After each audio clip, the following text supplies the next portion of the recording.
అవడానికి లేదా పార్టీ పెట్టడానికి అయితే ముఖ్యంగా త్రిష గారు ప్రోత్సాహమే ఉందని నేను అనుకుంటున్నాను. విజయ్ తలపతి ఫ్యాన్స్ అందరూ త్రిష నాదే తమిళనాడు నాదే అని కౌంటర్ ఇస్తున్నారు. అవును. దాని గురించి ఏం చెప్తారు? అవునండి, అదే త్రిష నాదే తమిళ యాక్చువల్ గానమ్మా ఆయన ముఖ్యమంత్రి అవడానికి లేదా పార్టీ పెట్టడానికి అయితే ముఖ్యంగా ఆ త్రిష గారు ప్రోత్సాహమే ఉందని నేను అనుకుంటున్నాను. ఆ విధంగా ఏంటంటే త్రిష గారి ప్రోత్సాహం ఉంది, ఆయన పార్టీ పెట్టారు. పార్టీ పెట్టడం అనతి కాలంలోనే ఆయన ముఖ్యమంత్రి అయ్యే పొజిషన్కి వచ్చేసారు అనుకుంటున్నాను. ఏదేమైనా సరే ఈ రోజు ఆయన ఆవిడ పుట్టినరోజు కాబట్టి తిరుమలలో నిన్న దర్శనం చేసుకుని ఈ రోజు మళ్ళీ విజయ్ గారి ఇంటికి వెళ్ళారు. ఆ తిరుమల ఎందుకు వెళ్ళారు?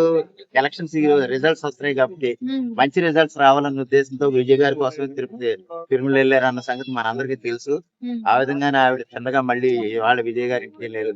ఏదేమైనా ఒక అనుబంధంతో ఆవిడ ప్రోద్బలంతో ఈయన పార్టీ పెట్టడం, ఒక ముఖ్యమంత్రి అయిపోవటం మనం చూస్తున్నాం. ఏమో ఏదైనా పార్టీ పరంగా ఆవిడని ఏమన్నా పార్టీలో తీసుకుని ఉప ముఖ్యమంత్రి లేదా ఏదైనా మన ప్రాతినిధ్యం ఉన్న మంత్రిగానే ఏమన్నా అవకాశం ఇస్తారేమో చూడాలి. మనం తమిళనాడులో మరో జయలలిత గారు అవుతారా మరి? అవ్వాలి, అయితే చూడాలి. ఎందుకంటే ప్రస్తుతానికి ఏంటంటే మొదటి అవకాశం కాబట్టి విజయ్ గారు ముఖ్యమంత్రిగా ఉంటారు.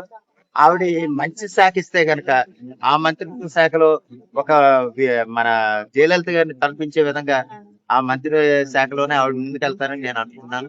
ఏదైనా సరే కొన్ని రోజులు అయితే మనం బాగా చెప్తాం. అంటే అంతకు ముందు త్రిష గారి గురించి విజయ్ గారి గురించి చాలా రూమర్స్ స్ప్రెడ్ చేశారు కదా. దానికి కౌంటర్ గా ఇప్పుడు విజయ్ తలపతి ఫ్యాన్స్ అందరూ త్రిష నాదే తమిళనాడు నాదే అని కౌంటర్ ఇస్తున్నారు. దాని గురించి ఏం చెప్తారు? అవునండి, అదే త్రిష నాదే తమిళ ఏది అది విజయ్ గారు అన్నట్టుగా. అది యాక్చువల్ గా ఎందుకంటేనండి కొంతమంది ఆ స్లోగన్ రాకపోరు.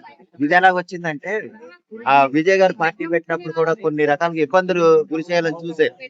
వాస్తవానికి తమిళనాడు ప్రజలు కాదు, మిగిలిన పార్టీలు అంటే పరిపాలన ఉన్న పార్టీ గాని లేదా మన ప్రతిపక్షంగా ఉన్న పార్టీ గాని కొన్ని రాజకీయంగా అణగదొక్కాలని చూసినా సరే ఈయన దానికి ఏం తగ్గలేదు. ప్రజల మద్దతే చూసుకున్నాడు ఈయన. ఆ మాట ఎందుకన్నా అంటే కొన్ని దశాబ్దాలుగా డిఎంకే ఏఐడిఎంకే తప్ప వేరే పార్టీలు లేవు, వేరే పార్టీలు రానివ్వలేదు. రజనీకాంత్ గారు లేదా కమలాసన్ గారు లేదా విజయకాంత్ గారు కొంతమంది పార్టీలు పెట్టి నిలదొక్కాలన్నా సరే వెనక్కి తగ్గాల్సి వచ్చింది, కానీ వాళ్ళు ముందుకెళ్ళలేకపోయారు. ఆ విధంగా వీళ్ళేమి లెక్క చేయకుండా ముందుకెళ్ళినందుకు కొన్ని రిఫ్లు క్రియేట్ చేయాలనుకున్నా సరే దానికి తలగ్గకుండా విజయ్ గారు నిలబడి ఉండటం, ఆ విధంగానే ముఖ్యమంత్రి అయ్యే పొజిషన్ కి ఈ రోజు రావడం అనేది మనం చూస్తున్నాం. మరి ఇచ్చిన హామీలన్నీ నెరవేరుస్తారు అంటే సాధ్యమైనన్ని హామీలు అంటే 8 గ్రాముల బంగారం గురించి కూడా ఉన్న దాంట్లో అది కూడా ఉన్నట్టున్నా సరేనండి. అన్ని సాధ్యం కాదు. మనకు కూడా ఆంధ్రప్రదేశ్ లో కూడా చాలా హామీలు కొన్ని నెరవేరలేదు. కానీ ప్రభుత్వానికి ఉన్న ఆదాయం పరంగా ఎన్ని హామీలు నెరవేర్చగలగలరో అన్ని చేస్తారంటాను సందేహం లేదు. విజయ్ గారికి ఆ కెపాసిటీ ఉంది. ఆయన దగ్గర డబ్బు గాని రకరకాలుగా కానీ ఆయనకి ఉన్న పలుకుబడి గాని పేరు గాని ఒక ముఖ్యమంత్రిగా గొప్ప ముఖ్యమంత్రిగా ఉండాలనుకుంటున్నారు కాబట్టి ఆయన ఇచ్చిన హామీలు అన్ని కాకపోయినా సాధ్యమైనన్ని హామీలన్నీ నెరవేరుస్తారని నేను అనుకుంటున్నాను. అన్నిటికంటే ముందుగా ఆయనకి ముఖ్యమంత్రి కాబోతున్నందుకు మన ఆంధ్రప్రదేశ్ ప్రభుత్వాన్ని కాదు ప్రజల తరఫున శుభాకాంక్షలు తెలియజేస్తున్నాను.